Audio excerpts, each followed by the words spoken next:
हाँ, cupping therapy ये वैद्यों में कई धर्मों के अंदर इसका एक अलग ही महत्व है। इस्लाम के अंदर इसे हिजामा कहा जाता है, तो वैद्य के अंदर भी इसके कई अलग अलग तरह के इसको पुकारा जाता है। इसके फ़ायदे अनेक हैं, लेकिन आज इसे साइंस भी अपना रहा है, पैथोलॉजी भी इसे एडॉप्ट कर रहा है और कहीं ना कहीं इससे लोगों को भी फ़ायदा हो रहा है। एक ज़माना था कि आयुर्वेद पर लोग भरोसा नहीं करते थे, लेकिन आज फिर से आयुर्वेद को पुनर्जीवित करने की कोशिश की जा रही है। हमारे साथ में बात करने के लिए इस वक्त मौजूद है दामिनी जांगड़े जी, जो कि बुरहानपुर के प्रसिद्ध डॉक्टर है और कपिंग थेरेपी के मास्टर हम इन्हें कह सकते हैं। मैम, क्या इसका फ़ायदा है और कैसे क्या करते हैं आप? इसको थोड़ा सा इसकी प्रक्रिया बताइए आप। ज़रूर। सबसे पहले आप सभी को मेरा नमस्ते। मेरा नाम डॉक्टर दामिनी जांगड़े है और मैं Shri Govind physiotherapy as a consultant physiotherapist यहाँ पे वर्क करती हूँ। तो सबसे पहले मैं आप सभी को ये बताना चाहूँगी कि कपिंग थेरेपी क्या होती है। जनरली कपिंग थेरेपी को हर जगह पे अपने अपने हिसाब से नाम दिया गया है। कई लोग इसे हिजामा बोलते हैं। जब आप चाइना की तरफ जाओगे तो इसको एक अलग ही नाम दिया गया है और हम जो यूज़ करते हैं उसको हम बोलते हैं कपिंग थेरेपी। अब ये कपिंग थेरेपी में जनरली 2 प्रकार की कपिंग थेरेपी होती है, जिसमें हम जो भी व्यक्ति होते हैं उनको कप लगा के उनके शरीर में बढ़ रहे जो रक्त संचार होते हैं उसको संतुलन करते हैं। जो खराब रक्त होता है उसको निकालते हैं और इसको 2 प्रकार से अपन चीज़ें करते हैं। पहला होता है ड्राई कपिंग और दूसरा होता है वेट कपिंग। जब हम ड्राई कपिंग करते हैं तो उसके अंदर हम पेशेंट को लेटा के सिर्फ जनरली कप लगा के रखते हैं, जिसका एक निर्धारित समय होता है। आप 5 से 8 मिनट तक के वो कप को रख सकते हैं। उसके बाद वेट कपिंग होती है, जिसमें हम कई जगह पे पेशेंट को एक निडल के माध्यम से बोल सकते हैं या एक रेज़र के माध्यम से बोल सकते हैं, कुछ उसमें कट लगाते हैं। उसके बाद एक समय तक के उस खून को रोक के रखते हैं। उसके बाद उस खून को साफ़ कर दिया जाता है। तो इस तरीके से ये कपिंग थेरेपी होती है। फ़ायदों की अगर बात करें तो क्या इसके फ़ायदे होते हैं? किस तरीके से जो है रोगी इससे बच सकते हैं?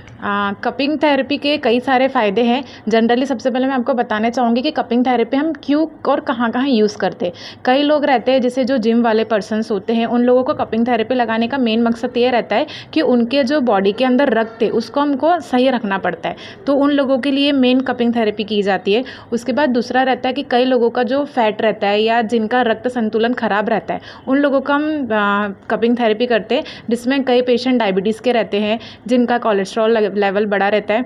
उसके बाद बारी आती है जोड़ों के दर्द की। अब जोड़ों के दर्द में कई सारी परेशानियाँ होती है, जैसे कमर का दर्द हो गया, आपका नी पेन हो गया, उसके बाद शोल्डर पेन हो गया। ऐसे कई सारी चीज़ों के लिए फ़ायदे हम कपिंग थेरेपी के द्वारा पेशेंट को दे सकते हैं। बुरहानपुर की बात करें तो कितना रिस्पांस मिल रहा है इसमें?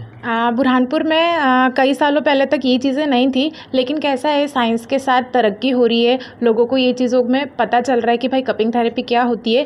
तो आज से 6 साल पहले तक तो ये चीज़ें इतनी नहीं थी, बट अभी की तरफ लोग खुद से आके बोलते कि मैम हमें कपिंग थेरेपी करानी है या मैम हमें ये चीज़ों के बारे में समझना है। तो अभी के दौर में कपिंग थेरेपी को काफ़ी लोग समझ रहे हैं। आप क्योंकि डॉक्टर है, आपने अपनी सेवाएं कहाँ कहाँ दी है कपिंग थेरेपी की?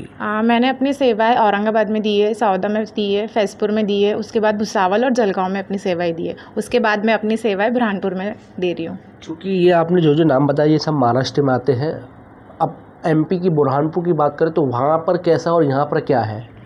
जैसे कि बुरहानपुर की बात करें तो यहाँ पे जो चीज़ें हैं, थोड़ा सा समय लगता है। जब आप दूसरी जगह से अपनी जगह पर आते हैं तो कई सारी चीज़ें जो आपको समझनी पड़ती है, बट नो डाउट बुरहानपुर में भी बहुत सारी चीज़ों को लेकर रिस्पांस अच्छा है।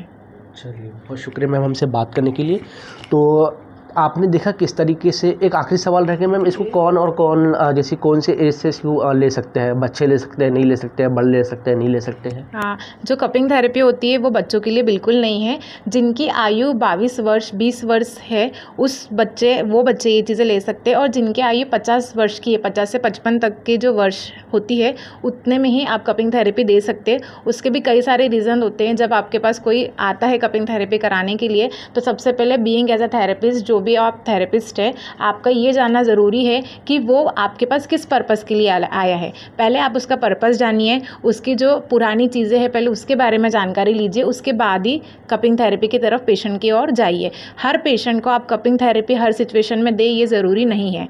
तो ये being as a doctor professionally आप सभी को समझना बहुत ज़रूरी है। खास करके बुरहानपुर में जो चीज़ें हैं अभी, उन लोगों को भी मैं ये चीज़ बताना चाहूँगी कि जब भी आप कपिंग थेरेपी करें, थोड़ा हाइजीन को मेंटेन करिए। क्योंकि क्या है, आपकी एक गलती पेशेंट को ज़िंदगी ख़राब कर सकती है। क्या होता है, जब हम कपिंग थेरेपी करते हैं तो एक कप को हम दोबारा कभी भी यूज़ नहीं करते। अगर गलती से हम उस पेशेंट का खून दूसरे पेशेंट में चले जाता है तो उसके जीवन मतलब हम बोल नहीं सकते कि उसका आगे क्या होने वाला है। तो जो भी ये चीज़ें कर रहे हैं, प्रॉपर उसकी ट्रेनिंग लीजिए, चीज़ों को समझिए, प्रोफेशनली चीज़ों को समझे, मेंटेन करके और फिर अपने प्रोफेशन को आगे लेकर जाए। मेरा आप सभी से यही बोलना रहेगा। बहुत शुक्रिया मैम हमसे बात करने के लिए। तो डॉक्टर दामिनी जांगड़े से हमने बात की है, क्या कहा है हमने आपको बताया है, और कई सवाल भी इन्होंने खड़े कर दिए हैं। जिस तरीके से बताया, इन्होंने बताया कि जो कप होता है उसको दूसरी बार नहीं यूज़ कर सकते, क्योंकि उस वजह से जो है काफ़ी ज़्यादा दिक्कत उस मरीज़ को हो सकती है।